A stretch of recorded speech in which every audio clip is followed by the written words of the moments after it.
All right. So, as Michael mentioned, my name is Columbus Batiste, and it's a pleasure to be here. My journey actually began many years ago, and I'll tell you when I left training and started my practice, it was an exciting period of time, and I'll never forget that. Most recently, someone mentioned to me, they said, "Man, I remember you when you first started. You were all about procedures and saying, listen, we need to do the way to cure cardiovascular disease is through more procedures." And colleagues of mine just kind of chuckled when he said this because they're like, that's not really who he is anymore. And my journey kind of began and watching my parents, my dad kind of worked hard to kind of put us through school. My parents did, and so forth. So much so, I remember, and he was a professional. He was educated. I'll never forget coming home from college in the middle, and he said, "Hey, I'm going to go paint curbs." And I was like, "Paint curbs? You teach college and you're probation officer and you sell insurance and you do all these different things in education." And he said, "No, for extra money, you'll come out here and help me." I remember being embarrassed that my dad was painting numbers on curbs for extra money to help support me for school. And so fast forward inside med school, I'm there and going through, and diabetes was ravaging his body. I remember my sister saying to me, Dad had Dad, why are you listening to Columbus? He said, "Well, after all, it's my son. He's looking out for me and he's going to make sure I'm taken care of." And so I remember going and watching my dad as he was passing away. And I'll never forget, as I stopped by the house, as I oftentimes would, I was preparing to go out of town. I saw that look, and that look meant everything, that I knew he didn't have long for this earth. And so in that moment, as I paused and I was there, everything came to a halt, as we were there when my dad passed away. And I went through a long period of time in which I was grieving. And I let a lot of things pass and so forth. And I remember it was only because of the seeds of resiliency that he imparted on me, he and my mom, that I was able to come out of it. And I started really searching, what did I miss? What did I miss that somehow I did wasn't a part of my dad's transformation, that our medications or pills didn't really do things. And so that was really the main trigger that led me to start to really research, and I stumbled. This is before the days of all the YouTube stuff and everything just so well promoted. And I stumbled upon a couple of books, one by Dr. Ornish, Dr. Furman, and Dr. Esselstyn. And I remember reading this around 2010. And at that point, the chapter that really rang and it struck home with me was about moderation kills. And so, you fast forward inside that moment as I started researching and going through the reference section, and then starting to really kind of pour into it and really seeing the power of the lifestyle that was there, that I knew I had to do something. And so I was a bit hesitant at that moment. I was hesitant to kind of dig into it and start advising my patients because as an interventional cardiologist, we kind of make our metal is formed by doing procedures and complex and showing that you're skilled. And so I was nervous about being the an African American interventional cardiologist, the only one that I knew of inside the area there. And now I'm recommending something different called lifestyle. And so I was hesitant. But I felt like my father and my father-in-law's life needed to mean something. And it was my sort of penance I was paying for not having the knowledge I needed to help them and impart care. So long story short, I started just talking to one or two patients, and that one or two patients, they started seeing transformations.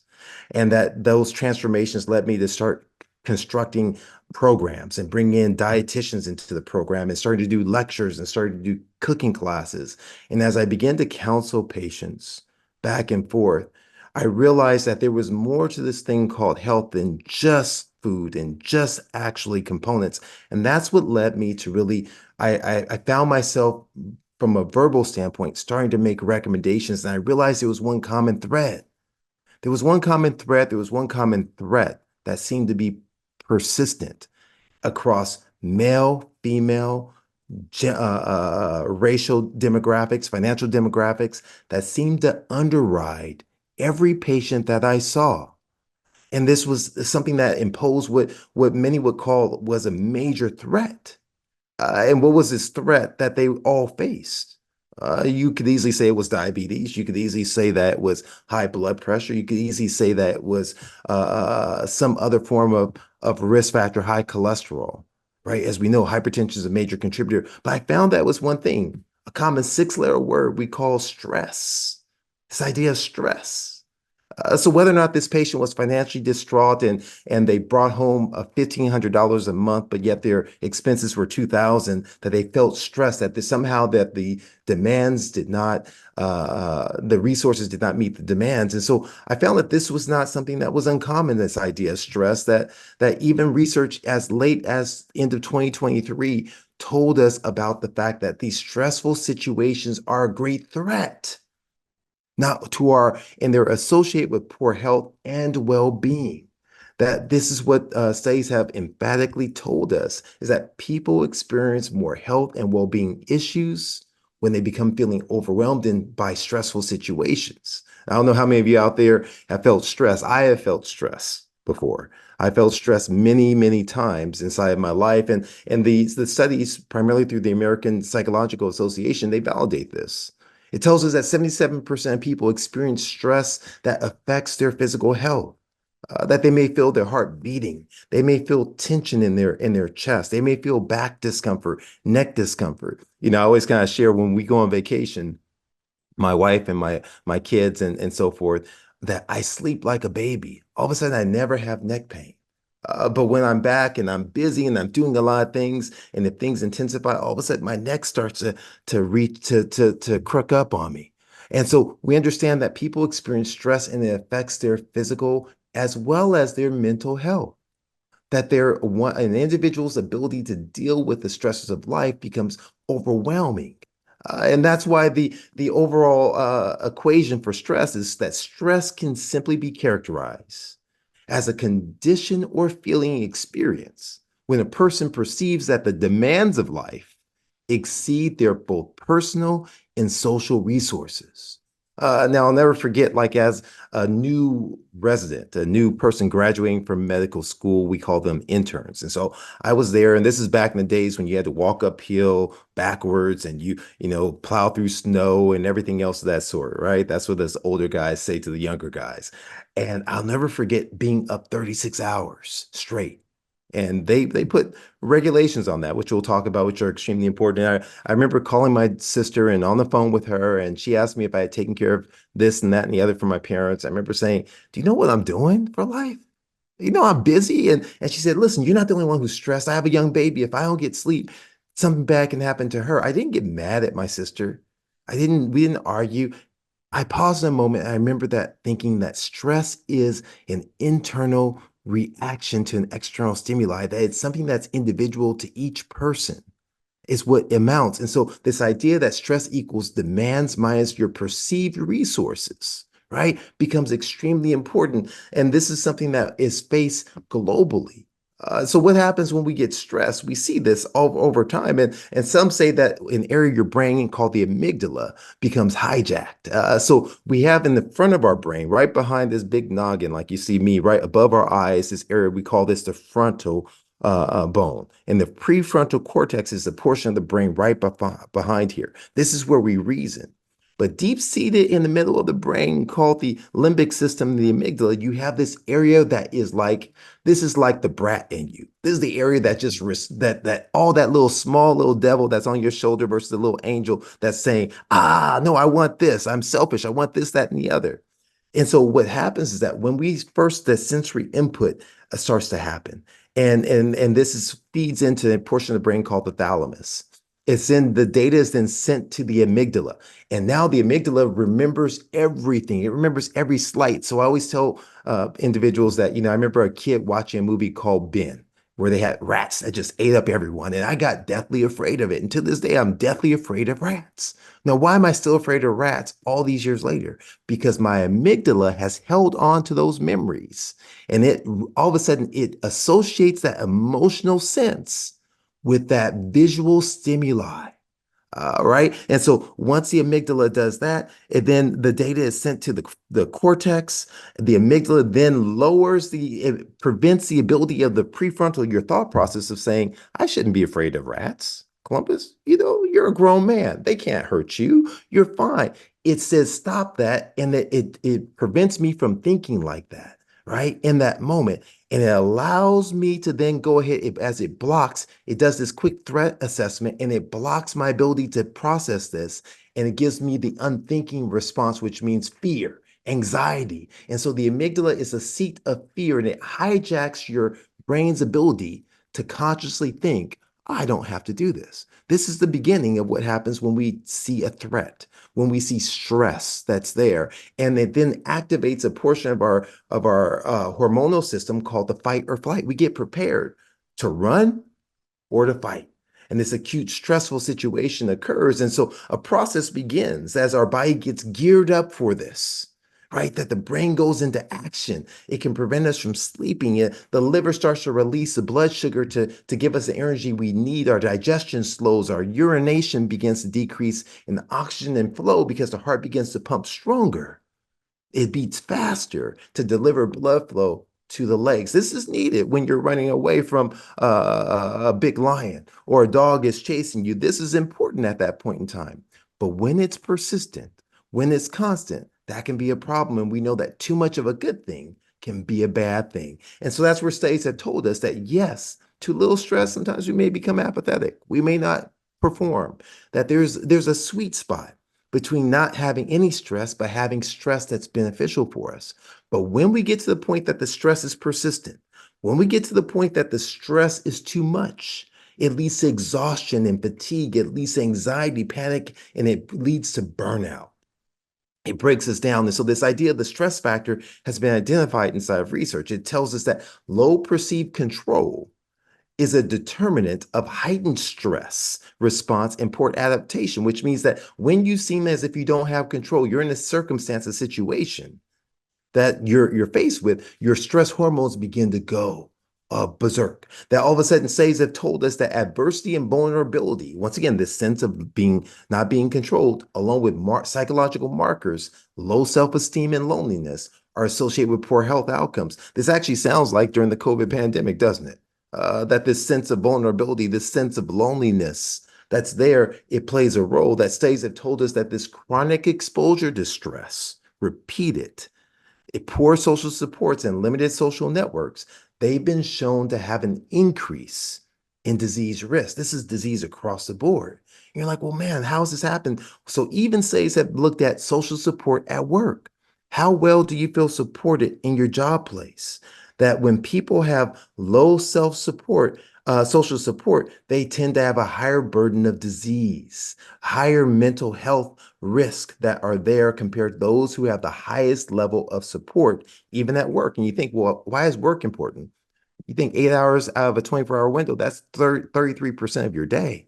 Now, some of us are spending 8 to 12 hours. If you're spending close to 8 hours of sleep, that means you're spending equal periods of time between work and your personal life, your family. So work becomes important, that environment that's there, that this self-reported job control. Remember I said this loss of perceived control, that this is associated with increased heart disease risk, that we see that a low job control, the sense of control, increased risk is what the studies have shown. You think, well, how is that? The President of the United States has to be more stressful, but we see they have more control.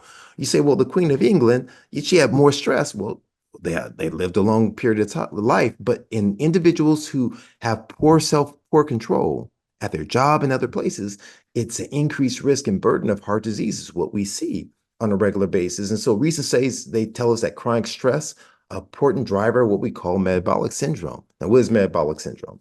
It's just a little bit of increased weight around your waist. It's just a little bit of increased uh, uh, blood cholesterol, a small increase inside of, I have a touch of diabetes. That all these little bit adds up to an awful lot is what studies tell us. And so when this increased perceived stress in chronic disease, this range of chronic conditions, we see it's greatly increased. And this is, we see it in low income and middle income countries as well, the vulnerable, that we know that our marital stress can play a role, our significant others. So just as we see the benefit, and we'll talk about the benefit of intimate relationships, but we also know that when we sit and we are in toxic relationships, it increases our stress. And that's not really surprising to any of us.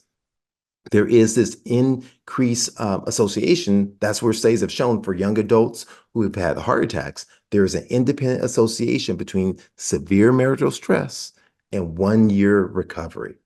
We also see too as well that stress and heart disease. We see other psychological issues that distress associated with major adverse cardiac events. That means heart attack. That means stroke. That means increased risk of death at 5 years. And this was presented at the American College of Cardiology scientific session several years ago. We see this on a regular basis. Other studies have told us that compared with patients with mild distress, those with severe distress um, um, oftentimes come from socially disadvantaged communities as well. Here's one of the things that's most concerning as I am raising a son and a daughter, although they're nearly out the house, almost empty nesters. My son will be graduating from high school. My daughter's the first year in college. But we see that this non-psychotic mental disorders in adolescent boys increases their risk for heart attack years and later in life. And so this is important that we're seeing this deluge of mental health issues that are arising. And I never thought as a cardiologist I would ever be dealing with mental health. I never thought I'd be dealing with food. I never would be thought I'd be dealing with stress at all. I just thought I'm dealing with coronary artery disease. It's separate, it's clean, I'm in and out. But we have to understand that there is an interplay between our health and our stress. And that's where I kind of have the equation that our health equals our resiliency divided by stress. That means that the higher your stress on that denominator, the poorer your health. The higher your stress, the poorer your health. And so this becomes important on what we do. And so how did I come to this equation? How did I come and start to recognize some of this stuff?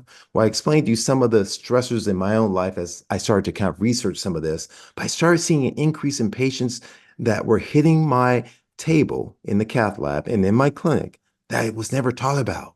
And so one a patient in particular, this was a 38-year-old female. And she was a high professional, a lawyer, and she came to the hospital after a sudden onset of discomfort in her chest.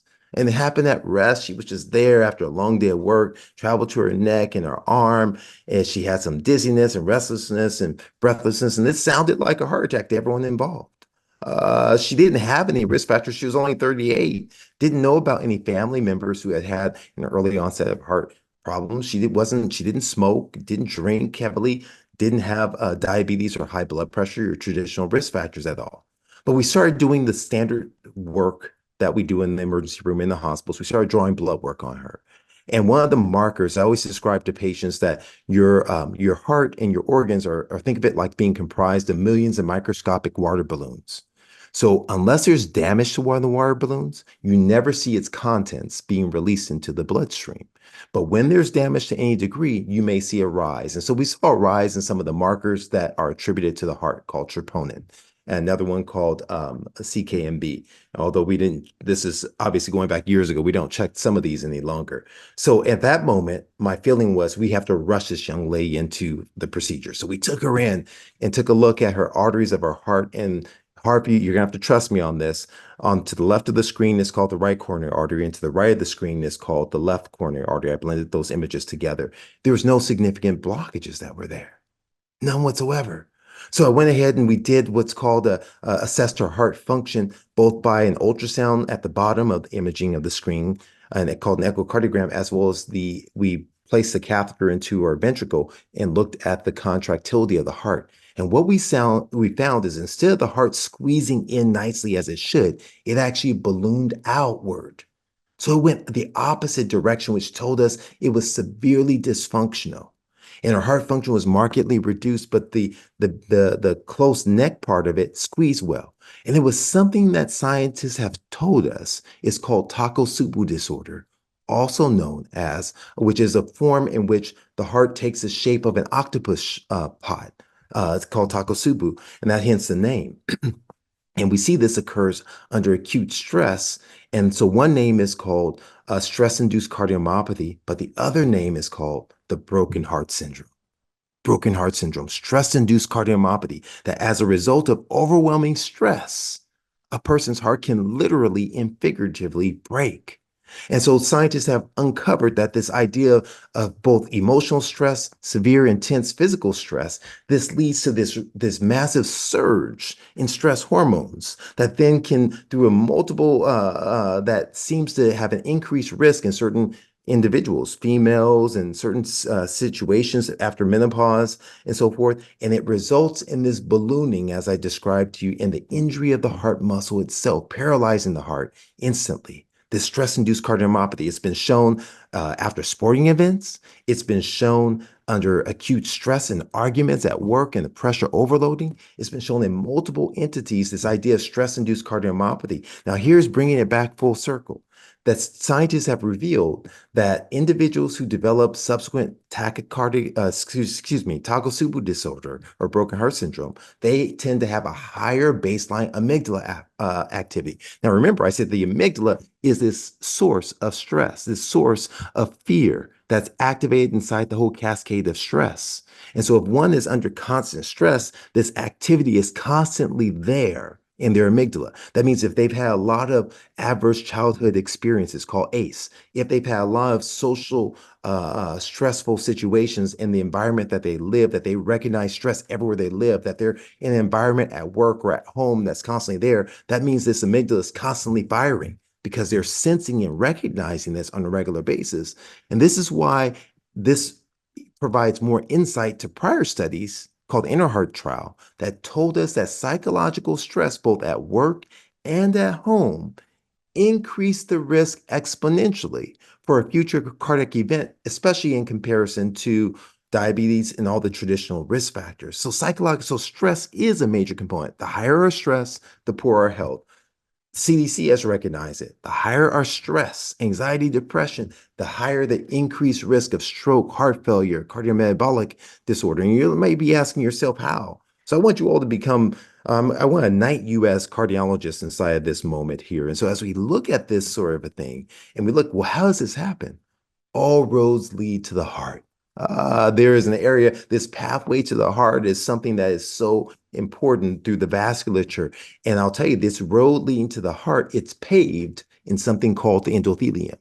You may have heard this term before. You may have heard it depending upon your proclivity towards lifestyle medicine. You may have heard it during the pandemic as the portal of entry for the coronavirus. And so this idea of the endothelium becomes so important and predictive of health. This is a single cell lining of the arteries. I oftentimes equate it to like this idea of a Teflon pan. Now, hopefully you all aren't cooking on this. But back in the day, before we came into knowledge and awareness, we might cook and pour different substances on here and nothing would stick to it. You know, back in the day when you were eating eggs and you're not doing that any longer, pouring cheese on that, you're not doing that any longer, that you wouldn't have to worry about them sticking to the pan because nothing sticks to it. That's like your endothelium. It's very protective. It allows the vessels to dilate and to constrict down. It's so important. And so as physicians, we can check this. And what we do is we're just going to compress the artery that tells us, is that lining, is it elastic? Does it rebound? Is it responsive or is it not? And so we can do that through a series of an ultrasound as well as with blood pressure. Now, we don't do it inside the office very much. This is typically done inside of research bases, but we're looking to see, has that pan become dysfunctional? Has that lining been eroded? Is there now damage to the endothelium, as we see in this old pan? And that when that endothelial damage happens, all of a sudden the scales get tilted towards disease. No longer is that lining of the vessel able to dilate. No longer is it able to inhibit growth, is prevent inflammation and clot formation like Superman. It's a super filled area. It now leads to the vessel just tightening up and being constricted. It leads to excessive growth and narrowing of the vessel and clot formation and inflammation. And here's the thing. We've revealed that stress plays a role that leads to, at the bottom of the screen, endothelial dysfunction and this idea of hardening of the vessels and invagination called atherosclerosis or arteriosclerosis. So much so that scientists have begun doing research saying that let's put people to a stress. Now, typically what they do is they say, well, let's do public speaking. All right. Now I get a little bit of shelter because I can't see your faces, but I understand distinctly that when I'm speaking to highly educated individuals who are knowledgeable, there's a level of stress that rises. And this actually has been reflected in this lining of the vessel, that the vessel temporarily becomes dysfunctional under increased mental stress. as they assess it through what this area called flow mediated dilatation, as I described, where we compress the vessel and see how quickly it rebounds up if it's dysfunctional or not.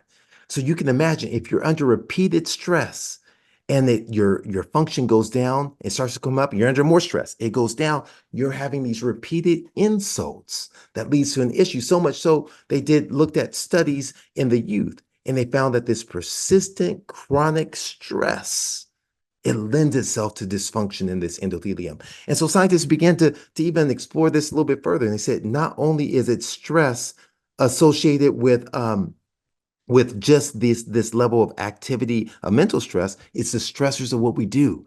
It's our food, it's our behavior. All these things lead to a sequence that triggers stress inside of our body and ultimately will activate through the amygdala and leads to this dysfunction of the endothelium. This slide, because you're going to become cardiologists. Remember, I'm knighting you. This is important to understand. And so other studies have told us, once again, reaffirming this concept. Say, looking at nearly 300 individuals who were free of heart disease, underwent full body scans, those scans offered inside the fairs and so forth, to look at their brain activity. And it had a telling result that 5 years later, those who had high activity in the amygdala, as I described, that area that senses the fear, the area that recognizes the threats that are there, the greatest threat being stress, they were shown to have higher levels of inflammation and atherosclerosis 5 years later. That studies have shown that when you live in disparate environments, a lower socioeconomic status, so perhaps you're fearful of the environment, you're fearful of individuals of authority, that all of a sudden it's associated with a higher amygdala activity and it independently predicts major adverse cardiac events through a pathway very similar that triggers the inflammation that through the bones, and it triggers destabilization of these plaques that develop over time. Stress adds another layer. Many times people ask me, Doc, I've been eating well.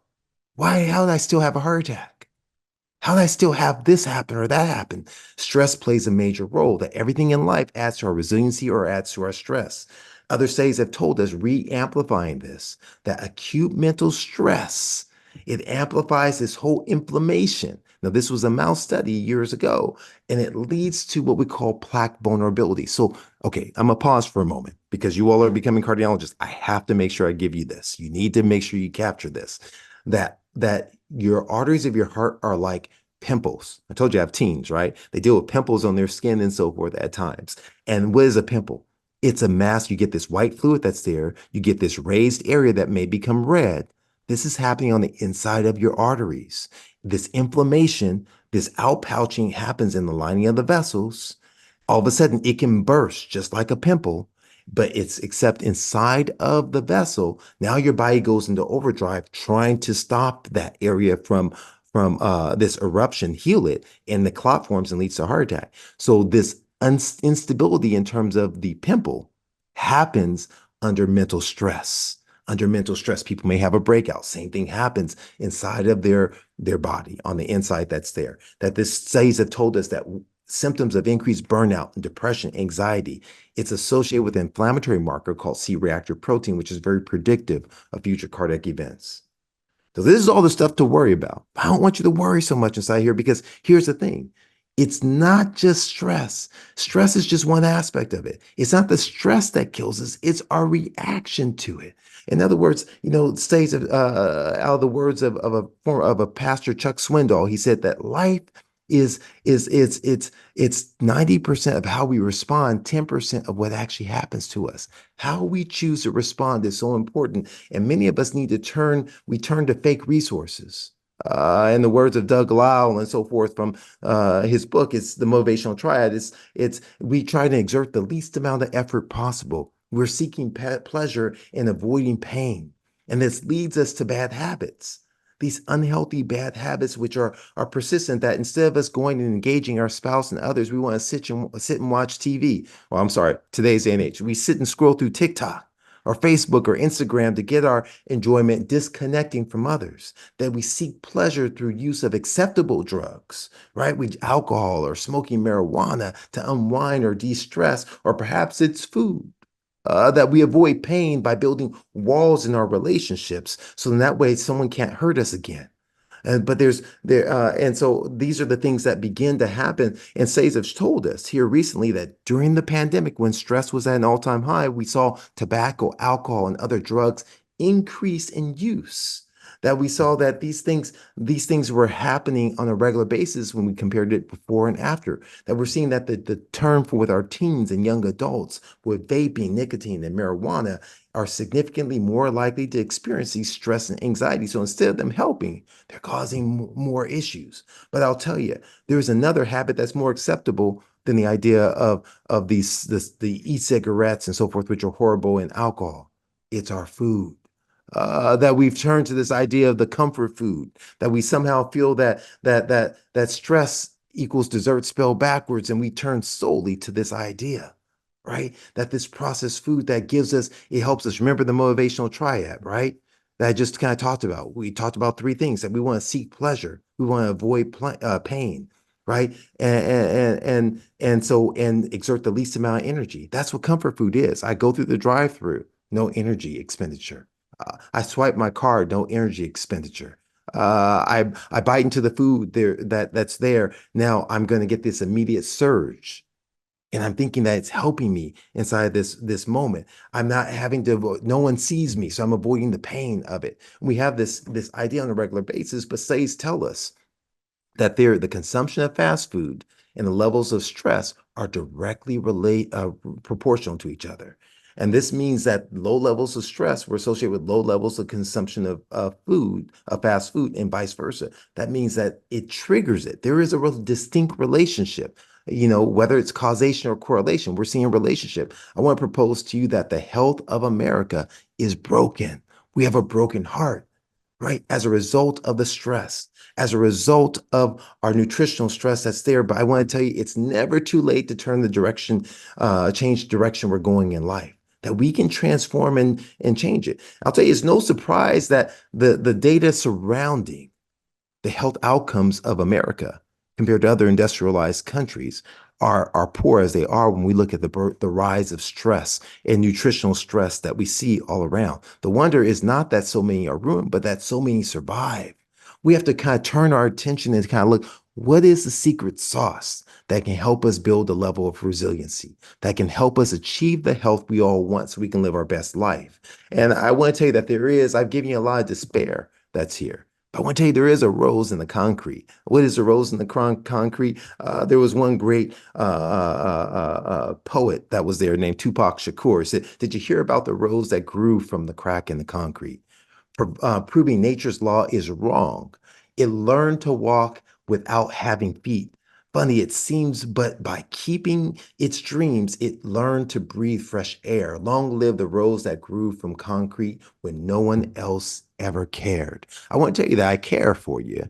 And the reason why is because I believe that there is a rose amidst all of the despair that's there in this world right now. That I believe that your health is there. You deserve to live your healthiest life. That health equals resiliency divided by stress. The health equals resiliency divided by stress. We need to commit to building our resiliency.